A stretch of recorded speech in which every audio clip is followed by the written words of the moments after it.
И вече приключихме с втория кладенец в Пордим.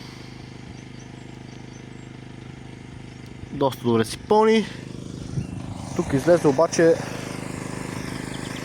още повече вода от предния. Тук водата не свършва. Помпата върви сигурно час и половина вече.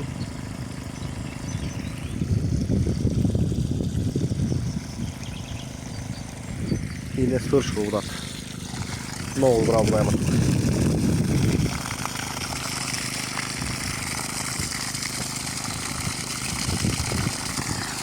Който желае подобни резултати, нека се обади на посочения телефон.